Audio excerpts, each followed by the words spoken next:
Boa noite, pessoal. Arthur aqui para fazer o fechamento do dia 30 de julho de 2025, quarta-feira.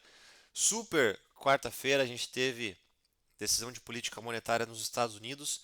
Eu estou gravando isso aqui agora a exatamente 6 horas e 3 minutos, então ainda não saiu a decisão do Copom aqui no Brasil, mas a gente já tem isso meio que telegrafado. Devemos ver manutenção de juros aqui no Brasil também para a continuação do patamar de 15%. Hoje, um dia muito cheio, pessoal. Primeiro, a gente teve a implementação da Lei Magnitsky contra o Alexandre de Moraes, ministro do Supremo Tribunal Federal. E essa Lei Magnitsky ela é praticamente uma sentença de morte financeira, digamos assim, né? Ele bloqueia todo tipo de bem, qualquer tipo de valor que ele tiver nos Estados Unidos e também proíbe que empresas americanas ou empresas que tenham relacionamento com os Estados Unidos mantenham relacionamento com o ministro. Então, é uma situação grave.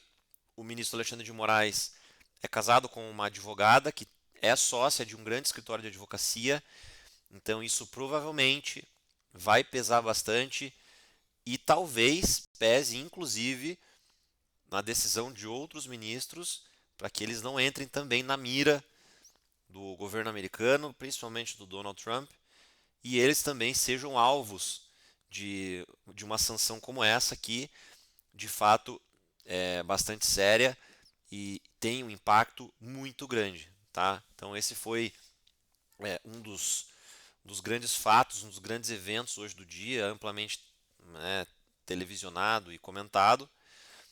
O outro foi a divulgação pelo Trump também de alguns itens que ficam de fora do tarifaço de 50%. Inclusive, isso deu uma bela animada no humor do mercado quando isso foi divulgado. Então, ele assinou o decreto para aumentar. Atualmente as tarifas estão em 10%, aumentar mais 40%, então indo para 50%.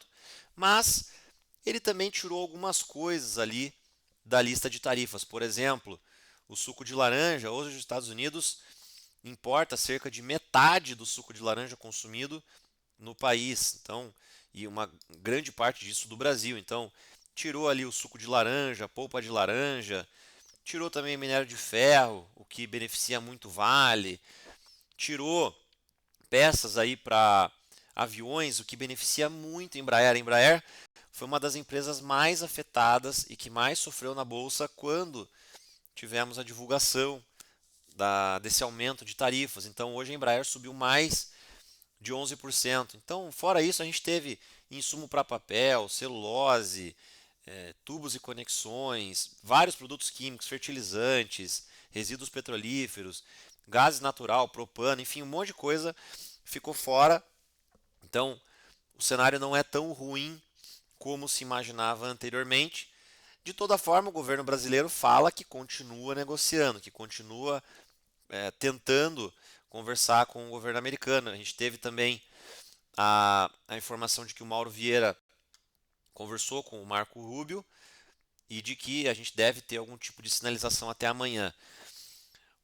O Ministério da Fazenda também já pensa num plano de contingenciamento caso as tarifas de fato entrem em vigor, para proteger ali a indústria brasileira, enfim, as empresas mais afetadas por esse tarifaço. Uma empresa, por exemplo, muito afetada seria a Taurus. Eu acho que até comentei ontem, uma empresa é uma fabricante de armas aqui do Brasil. Ela tem planta nos Estados Unidos também. O CEO, o Salésio, até comentou de mandar toda a operação lá para os Estados Unidos, mas esse é um assunto ainda muito delicado, porque a Taurus tem 15 mil funcionários aqui no Brasil, então não seria algo simples de se fazer, né? Obviamente. Pessoal, falando de bolsa, a gente teve um dia de realização nos Estados Unidos. Assim, pelo menos se você falar de S&P e Dow Jones, né? O S&P caindo 0,12, o Dow caiu 0,38 e o Nasdaq subindo um pouquinho na margem ali 0,15. Aqui no Brasil, como eu comentei, a gente teve uma bela melhora de humor quando o Trump anunciou essa colher de chá, digamos assim. O Ibovespa estava caindo aí cerca de meio ponto percentual, passou para alta, subiu 0,95, então uma bela ajuda. Os juros, pessoal, que vinham caindo nos últimos dias, inclusive ontem a gente teve uma queda legal, hoje fecharam meio que próximos da estabilidade, ali 3 pontos no 10 anos, ele está ali em 13,97. O dólar também hoje muito volátil, pessoal, muito volátil. Fechou numa levíssima queda de 0,06, fechou em 5,57.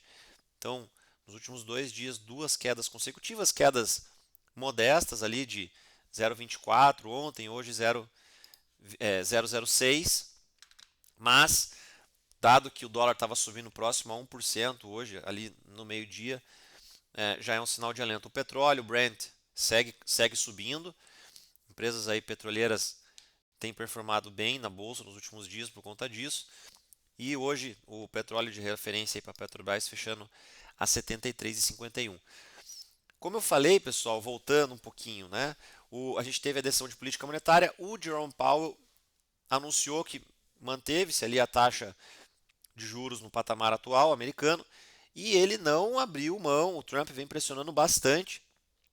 Todavia, algo que é interessante a gente observar é que essa decisão não foi unânime, diferente das outras. Essa teve uma divergência. Dois diretores votaram por diminuição da taxa de juros. Então a gente deve ver na próxima reunião em setembro, muito provavelmente, o primeiro corte da taxa de juros americana, tá bom? O que é positivo para países emergentes, enfim, para a bolsa.